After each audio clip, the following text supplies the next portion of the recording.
Après 3 jours d'intenses travaux marquant le 55e anniversaire d'École nationale d'administration couplé au premier forum des énarques du Tchad, le bilan se constitue de conférences animées par l'invité d'honneur Dominique de Villepin, ancien énarque français, et de plusieurs autres panélistes de marque.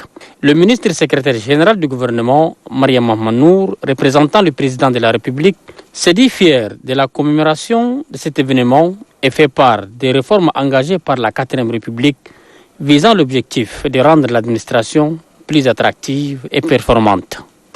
Les réformes engagées par la 4e République visent un objectif principal: rendre notre administration plus attractive et performante. Cette mutation ne peut se faire sans l'apport des énarques, ressources humaines indispensables que vous êtes. Votre souci et votre interpellation relative à l'utilisation rationnelle et rationnée des produits de l'ENA est une de mes principales préoccupations. Des consignes seront données au gouvernement pour que des cadres formés à l'ENA soient responsabilisés et utilisés à bon escient afin de redonner à l'administration tchadienne toutes ses lettres de noblesse. Pour clôturer les travaux de cet événement, mais aussi pour rendre hommage aux anciens énarques et certaines personnalités du pays, des amphithéâtres ont été inaugurés en leur nom pour les immortaliser. Nous avons sur ce plateau le directeur général de l'ENA, Senoussi Hassana Abdoulaye, une fois de plus. Bonsoir. Bonsoir. Que peut-on retenir de ce forum, de cette célébration? Bien, il faut dire que cette célébration a été couplée, comme dans votre élément de tout à l'heure, au premier forum des énarques du Tchad. Alors, en tant que célébration d'anniversaire, nous avons très souvent, dans les cas des célébrations, des cadeaux. Pour ce qui est de la célébration du 55e anniversaire, notre cadeau était l'inauguration de l'amphithéâtre qui porte le nom du président de la République, Idriss Déby Itno. Alors, notre célébration a commencé par l'inauguration de cet amphithéâtre, qui est un véritable joyau architectural qui peut abriter au moins 400 places. 400 places, justement, c'est quelque chose qui contribue à l'extension de l'école en termes d'infrastructure. Et après cette inauguration qui a été faite par Madame la ministre secrétaire générale du gouvernement représentant son Excellence, Monsieur le Président de la République, nous avons commencé notre célébration du 55e anniversaire par un documentaire qui retrace l'historique ou l'histoire de l'ENA depuis sa création jusqu'à ce jour. Nous avons eu l'occasion, à travers ce documentaire, de découvrir ou de redécouvrir beaucoup de choses qui ont jalonné ainsi l'histoire de l'ENA. Après ce documentaire, nous avons bien sûr eu les discours d'ouverture et c'est très vite constitué le groupe de travail qui devait animer dans un premier temps la conférence inaugurale et par la suite les différents panels. La conférence inaugurale et les différents panels en fait nous renvoient aux travaux du premier forum des énarques du Tchad. Je retiens également dans le cadre de cette célébration que certaines salles de l'ENA ont été baptisées au nom des anciens directeurs généraux décédés. Comme vous le savez, l'histoire d'une institution est faite des hommes et les anciens directeurs généraux ont contribué chacun à sa manière à rendre cette citadelle belle et surtout à contribuer à la formation des élites administratives de notre pays. C'est ainsi que dans le cadre de cette célébration, nous avons baptisé une des salles d'abord au nom du premier président de la République du Tchad, M. Ngarta Tombalbaye. C'est plutôt un amphithéâtre. Les autres salles au nom de M. Moussa Ngarnim, Abdraman Dadi, Abdoulaye Saleh, Yokadji Mandigui, et au nom de la première femme énarque du Tchad, Mme Bintou Maloum. La célébration du 55e anniversaire, c'était aussi l'occasion de découvrir énormément d'archives. Les archives de l'école depuis sa création en 1963 jusqu'à aujourd'hui, nous avons pu les reconstituer. Il y a sans doute des éléments qui manquent, mais les anciens élèves ont eu l'occasion de revisiter un peu les souvenirs de cette école. Mais dans le cadre du 55e anniversaire, également, les anciens de plusieurs promotions précédentes qui n'ont pas eu l'occasion de se croiser, se sont croisés à l'occasion de ce 55e anniversaire. Donc c'était un grand moment d'émotion, de retrouvailles, avec ce cadeau d'anniversaire, c'est-à-dire le bâtiment, l'amphithéâtre qui porte le nom du président de la République, mais également la découverte des archives. Et l'objectif était également à la fin de créer ce élan de solidarité entre les anciens élèves et les nouveaux élèves de l'ENA. Le forum, Monsieur le Directeur Général, s'est déroulé du 16 au 18, soit 3 jours de travaux. Pouvez-vous nous parler un peu plus des travaux? Alors, comme vous le savez, en tant qu'institution, à la dimension des institutions, à un moment donné, il est nécessaire de s'arrêter pour réfléchir un petit peu. L'ENA, à l'occasion du 55e anniversaire, a voulu organiser le premier forum des énarques tchadiens. Lequel forum qui aurait pu se dérouler il y a quelques années, notamment en 2013, pour justement marquer véritablement le cinquantenaire.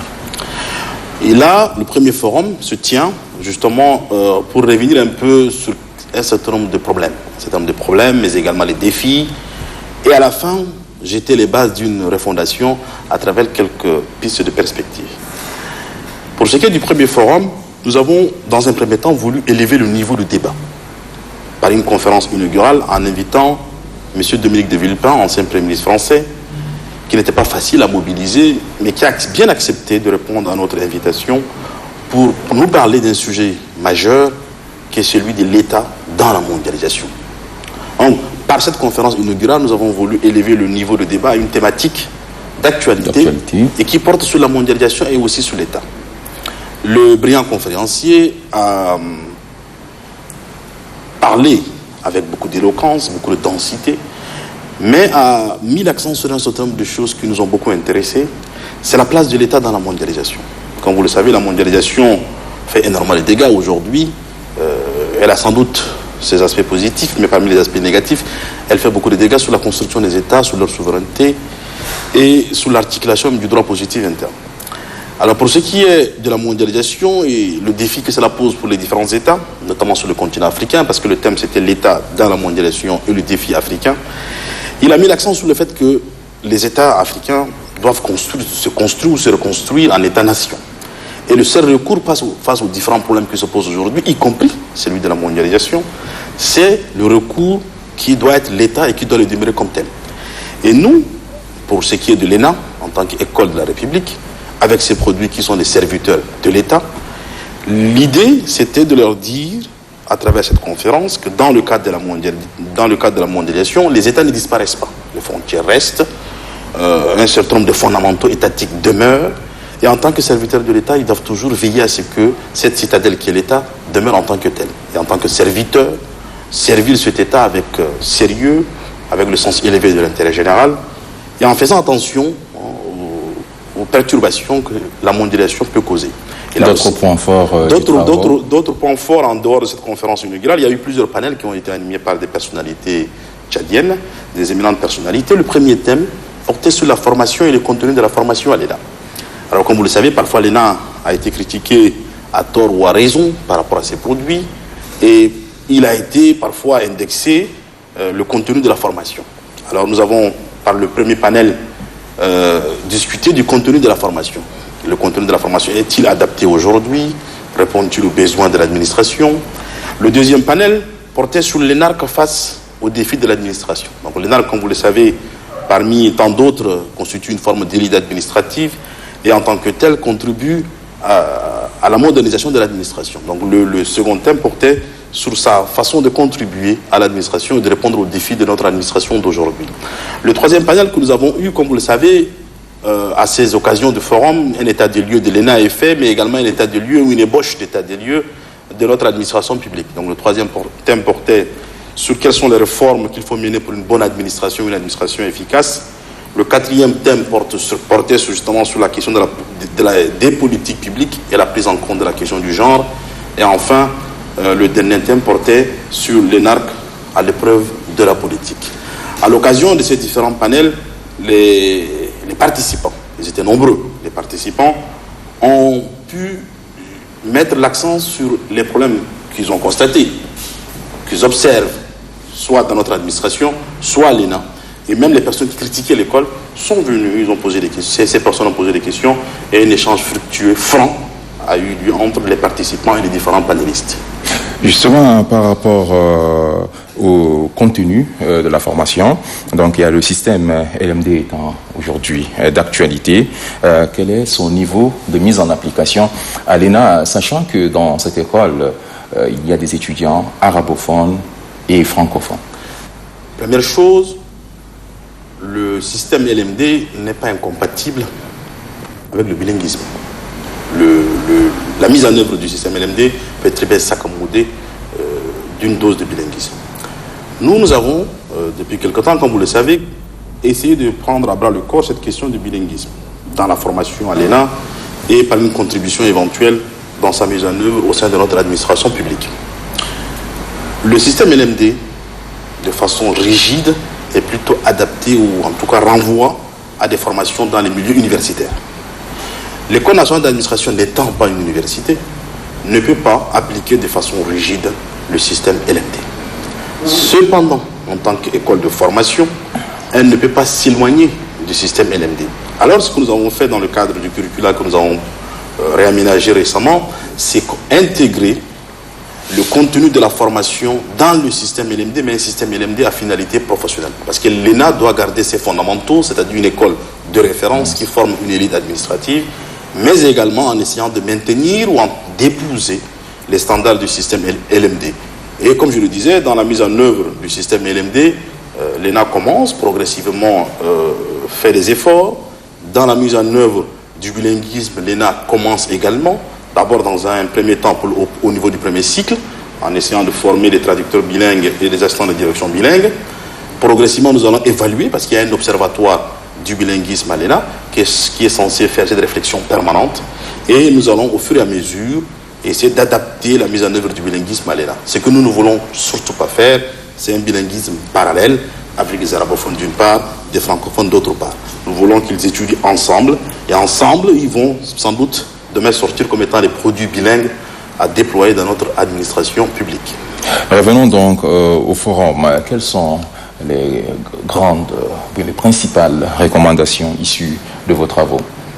Alors, comme vous le savez, le premier forum des énarques ainsi que la célébration du 55e anniversaire ont été organisés conjointement avec l'association des énarques du Tchad.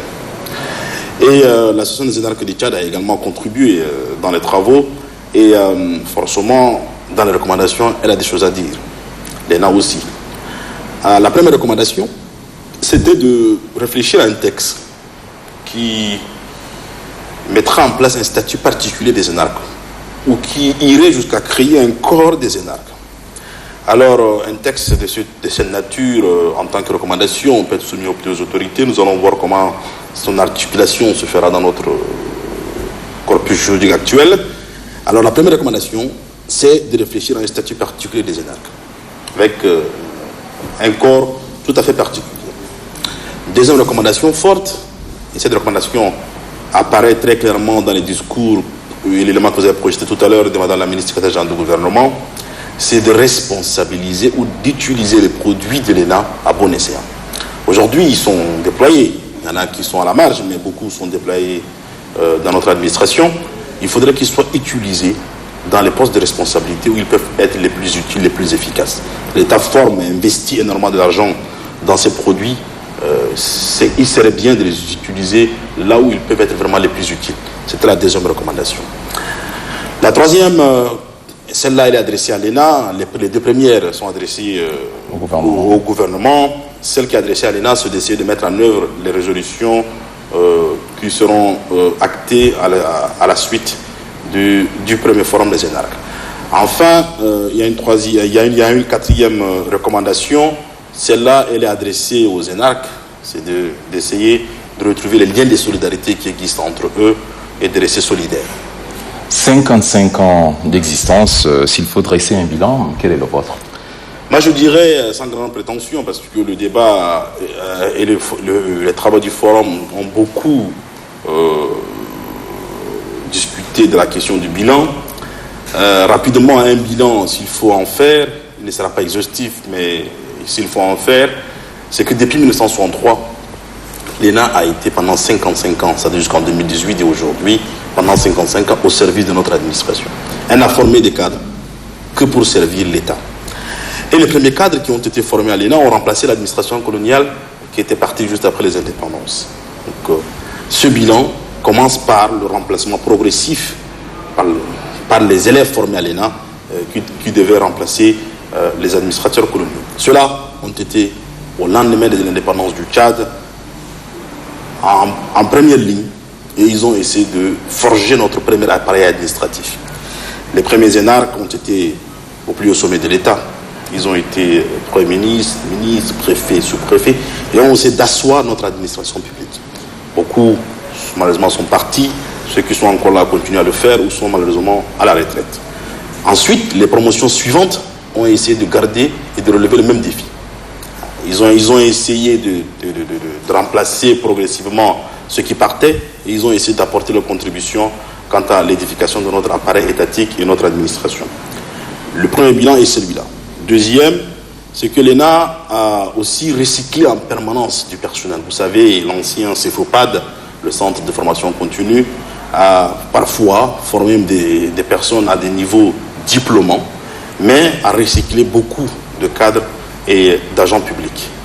Aussi, l'ENA, de nos jours, est confrontée à d'autres problèmes, à d'autres défis, et elle essaie de répondre avec sérieux, expertise. Et le bilan que nous avons aujourd'hui, c'est que l'ENA, avec les plus de 2500 cadres qu'elle a formés, a donné toute sa part et continuera à le faire pour faire avancer notre administration publique. Elle est fière de son passé, elle a été très lucide sur son présent, elle est maintenant résolument tournée vers son avenir. Vers l'avenir, justement, quel est votre plus grand défi? Notre plus grand défi, c'est d'abord de maintenir un niveau de formation exigeant. Un niveau de formation exigeant pour répondre aux exigences justement de l'administration. Notre grand défi, c'est aussi de rester en tant qu'école de référence de formation des cadres notamment à déployer dans notre administration publique.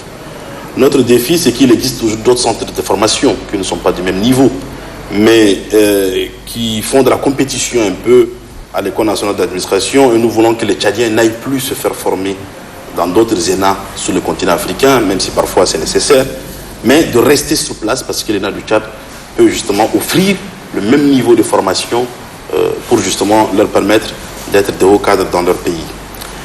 Aussi, le défi, c'est celui du bilinguisme. Nous sommes aujourd'hui dans une phase expérimentale. Est-ce que cette phase sera concluante? Nous l'espérons. Nous allons essayer de réfléchir si nécessaire pour l'ajuster, mais c'est quelque chose qui reste comme véritable défi à réussir. Le pari également, c'est d'essayer de former sur place, dans le cadre d'une formation continue, les agents de l'État. Donc nous voulons relancer la direction de la formation continue pour former tous les cadres aujourd'hui en activité qui ont besoin de se faire recycler et contribuer justement à leur renforcement en capacité. Ce renforcement des capacités peut toucher des cadres du ministère des Finances, du ministère des Affaires étrangères, d'autres institutions, le ministère de l'administration du territoire et d'autres institutions pour lesquelles nous estimons que c'est nécessaire véritablement de les faire recycler. Merci, monsieur le directeur général, d'avoir bien voulu répondre à nos questions. Je vous en prie. Merci d'avoir invité.